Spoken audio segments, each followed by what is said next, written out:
قبل از وقت عام انتخابات کے انعقاد کی رکاوٹیں ختم، اسمبلیوں کی نئی حتمی حلقہ بندیاں جاری ہیں۔ الیکشن کمیشن نے قومی اور صوبائی اسمبلیوں کی نئی حلقہ بندیوں کی حتمی فہرست شائع کر دی ہے۔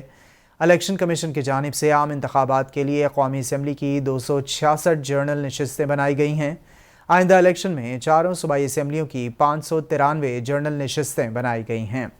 قومی اور صوبائی اسمبلیوں کی مجموعی طور پر 859 جنرل نشستوں کے حلقے بنائے گئے ہیں۔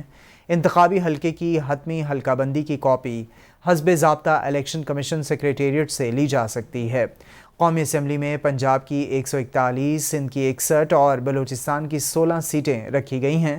قومی اسمبلی میں خیبر پختونخوا کی 45 اور اسلام آباد کی 3 سیٹیں رکھی گئی ہیں۔ نئی حلقہ بندیوں کے ذریعے قومی اسمبلی کی 6 نشستیں کم کر دی گئی ہیں۔ پنجاب اسمبلی کی 297 اور سندھ اسمبلی کی 130 جنرل نشستیں رکھی گئی ہیں۔ بلوچستان اسمبلی کی 51 اور خیبر پختونخوا اسمبلی کی 115 سیٹیں بنائی گئی ہیں۔ حلقہ بندیوں کے شیڈول کا اعلان 11 اپریل 2022 کو کیا گیا تھا۔ الیکشن کمیشن نے یہ بھی بتایا کہ 1 جون سے 30 جون تک ابتدائی حلقہ بندیوں پر عوام کے اعتراضات اور تجاویز وصول کیں۔ اعتراضات کو الیکشن کمیشن 1 جولائی 2022 سے 30 جولائی تک سماعت کے بعد نمٹایا گیا ہے۔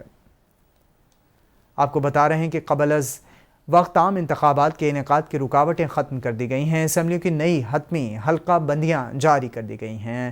الیکشن کمیشن نے قومی اور صوبائی اسمبلیوں کی نئی حلقہ بندیوں کی حتمی فہرست شائع کر دی ہے۔ الیکشن کمیشن کی جانب سے عام انتخابات کے لیے قومی اسمبلی کی 266 جنرل نشستیں بنائی گئی ہیں۔ آئندہ الیکشن میں چاروں صوبائی اسمبلیوں کی 593 جنرل نشستیں بنائی گئی ہیں۔ الیکشن کمیشن نے بتایا ہے کہ قومی اور صوبائی اسمبلیوں کی مجموعی طور پر 859 جنرل نشستوں کے حلقے بنائے گئے ہیں۔ انتخابی حلقے کی حتمی حلقہ بندی کی کاپی حسب ضابطہ الیکشن کمیشن سیکریٹریٹ سے لی جا سکتی ہے۔ قومی اسمبلی میں پنجاب کی 141، سندھ کی 61 اور بلوچستان کی 16 سیٹیں رکھی گئی ہیں۔